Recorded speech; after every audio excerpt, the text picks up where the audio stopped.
Fala galera, tudo bem com vocês? Eu sou o João, sejam muito bem-vindos ao canal Desafios de Clio e no vídeo de hoje a gente vai falar um pouquinho sobre como foi a Conferência de Berlim e o que resultou da partilha da África com o imperialismo europeu.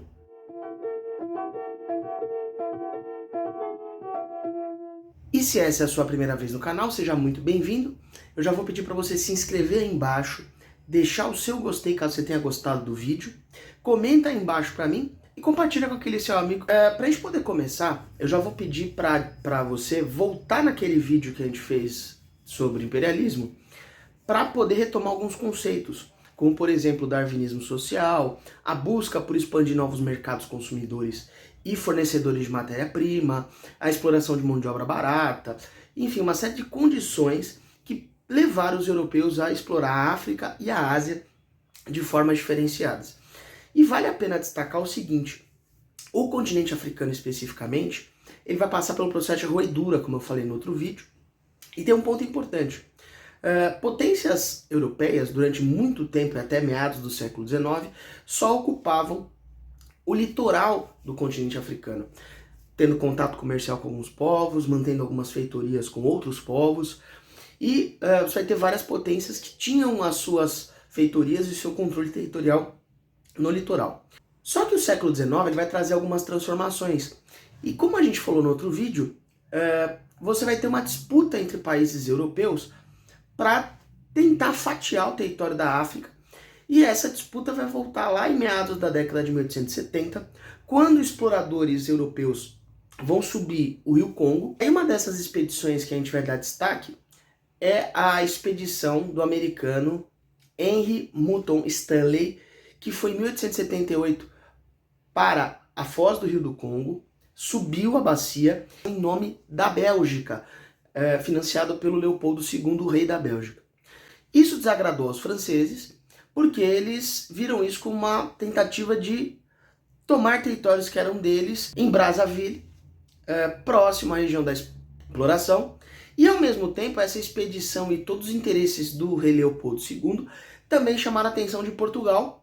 Afinal, o Rio do Congo era o que separava a fronteira entre os territórios belgas e franceses e o território angolano, que era a posse dos portugueses no litoral. Os portugueses vão começar a ter a ideia de criar o tal do Corredor Rosa, o Mapa Rosa, para justamente unir as suas duas posses coloniais africanas que estavam praticamente em regiões opostas. Angola na costa ocidental da África, enquanto que Moçambique estava na costa oriental da África. E além disso, né, como Portugal estava envolvida nessa disputa, e Portugal tem uma aliança histórica com a Inglaterra desde a Idade Média, a Inglaterra vai confirmar a posse portuguesa dos territórios ao sul do Rio do Congo, que são de Angola hoje em dia, e ao mesmo tempo ele vai começar a propiciar um golpe lá no Egito e vai tomar o Egito para si, iniciar o seu processo de expansão ali no norte da África para tentar conter a França. Então é muito importante contemporizar que esses países estão disputando, fazendo disputas territoriais, colonialistas, nacionalistas, porque o objetivo deles é justamente conseguir abocanhar o maior número de territórios para melhorar sua economia. Quando a Alemanha surge nesse cenário de querer territórios e buscar uma forma de regulamentar, uma vez que, por exemplo, a Bélgica não tinha tanto impacto econômico na economia europeia, não tinha uma indústria pungente, o Bismarck vai convocar todo mundo, principalmente as 4 grandes potências envolvidas nessa disputa na região da Bacia do Congo, no caso a Bélgica, Portugal, a França e a Inglaterra, devido ao seu poder e influência aí no final do século XIX. Ele vai convocar representantes de 14 países, esses 4, Holanda, Itália, os Estados Unidos, Império Turco-Otomano, Império Austro-Húngaro, enfim, uma série de potências que irão chegar nesse território, incluindo a própria Alemanha, que vão estar justamente querendo regulamentar como que seria a exploração do continente africano. Iniciou essa Conferência de Berlim no final de 1884 e ela se encerra em fevereiro de 1885. O primeiro ponto vai ser justamente levantado pelo próprio Bismarck, a importância de localização e a importância estratégica do ponto de vista econômico, de transporte de mercadorias, matérias-primas, de pessoas, que vai ser o Rio Congo. Ele vai chamar o Rio Congo de o Rio Danúbio da África. E na sequência vai ter uma série de discussões, os países vão tentar buscar formas objetivas de dividir os territórios de forma que minimizasse esses possíveis conflitos e vão estabelecer a chamada Ata Geral da Conferência de Berlim. O primeiro ponto que vai ser definido, a liberdade comercial no Rio do Congo. Nenhum dos países que estava disputando a região poderia impedir a livre circulação dos países vizinhos, dos próprios africanos, ou de outros povos que quisessem trafegar e comercializar por aquela região. O que nos leva ao segundo ponto.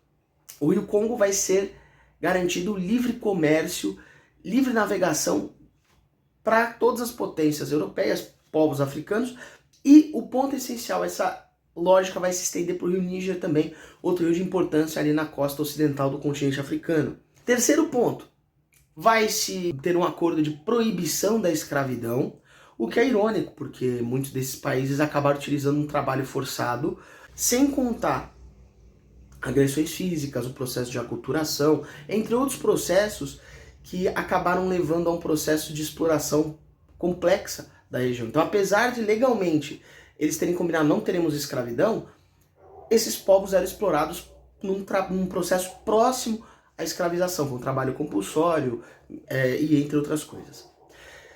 E ao mesmo tempo, além da proibição da escravidão, eles vão proibir a circulação de bebidas alcoólicas e também a circulação de armas de fogo na mão dos povos africanos. Eles temiam algum processo de rebelião, talvez. E o quarto ponto da reunião vai ser justamente a potência que tiver a posse legal do território vai ter a soberania sobre aquele território para explorar da melhor forma que fosse possível, garantindo os preceitos que foram acordados na Conferência de Berlim. Então, a posse da terra garantiu o exercício da posse da terra para exploração de recursos, pessoas e o processo civilizatório. E o quinto ponto, que é o mais importante, vai ser a posse do Estado Livre do Congo, que no caso vai se tornar o Congo belga depois, sobre posse pessoal do rei Leopoldo II. E ele vai administrar aquilo como se fosse uma posse, uma propriedade privada dele. E ele vai passar a explorar recursos minerais, como por exemplo diamantes, ouro, esmeraldas, e borracha, petróleo, principalmente a borracha. E sabemos que os belgas e o rei Leopoldo II utilizaram práticas completamente abusivas, de mutilação, de discriminação, com os povos africanos do Congo, com relação à extração dessas matérias-primas que foram muito bem utilizadas pela Bélgica na sua economia. Então, enquanto ele enriqueceu a si próprio e a sua família, durante um determinado tempo, enquanto ele foi vivo, a partir dessa exploração absurda dos povos africanos do Congo, ele vai iniciar um processo de transferência dessa posse para o Reino da Bélgica. Então isso é importante ser salientado, porque a Bélgica, apesar dela não ser uma grande potência industrial, ela vai ter um dos maiores domínios coloniais no continente africano. Observem aí que em nenhum momento eu falei que a Ata Geral estabeleceu, olha, do Rio até aqui é território inglês, daqui até lá é território francês. Não teve na Ata Geral uma divisão direta dos territórios. Então vale importante destacar que a Conferência de Berlim ela vai regulamentar os conflitos e ao mesmo tempo que ela regulamenta os conflitos, os países vão partir do princípio de posse e regulamentação desse território. Então não é só ter a bandeirinha, você tem que estar utilizando o território para alguma coisa, senão uma potência estrangeira que quer explorar aquele território pode reivindicar ele. Então, por mais que não tenha abertamente falado estamos dividindo o território africano, na prática o território africano foi dividido por conta dessa lógica da posse e exploração. Entre 1885 e 1898, 28 milhões de quilômetros quadrados do continente africano vão ser recortados por expedições religiosas para levar a religiosidade cristã, seja ela católica, protestante, vai ser recortada por ferrovias e outras posses de aldeias, fábricas, entre outros processos que pudessem comprovar a exploração e a posse daquele território. E vale a pena também salientar que até 1885 você tinha 20% do território africano sob domínio dos europeus. Quando você chega para 1902, no início do século XX, você já tem 90% do território africano dividido entre as potências europeias. Então isso é importante salientar, porque primeiro, nenhum líder africano foi chamado para a conferência. Segundo, não se respeitou limites étnicos, limites culturais, linguísticos, rivalidades históricas entre os povos, que inclusive em muitas regiões do continente africano foram utilizadas para incentivar e facilitar o domínio desses territórios. E o último ponto que é importante, os países mais beneficiados com essa divisão do continente africano foram a Inglaterra, foi a França, depois a Bélgica está em terceiro, quarto lugar, Holanda, Espanha, Portugal vão manter suas posses coloniais que ela já tinha, e a Alemanha vai ter um território pequeno, a Itália vai garantir um território ali na África Oriental, só que no caso eles vão tentar tomar a Etiópia, eles não conseguem, os etíopes vão dar um pau nos africanos, e isso é importante ser salientado. A base de muitos conflitos civis que a gente tem hoje no continente africano derivam justamente desse não respeito às fronteiras culturais, étnicas e linguísticas dos povos africanos que existiam nessa região. Apesar de todo esse impacto para a população africana, a Conferência de Berlim ela teve pouca repercussão na Europa e isso regulamentou uma disputa fora da Europa.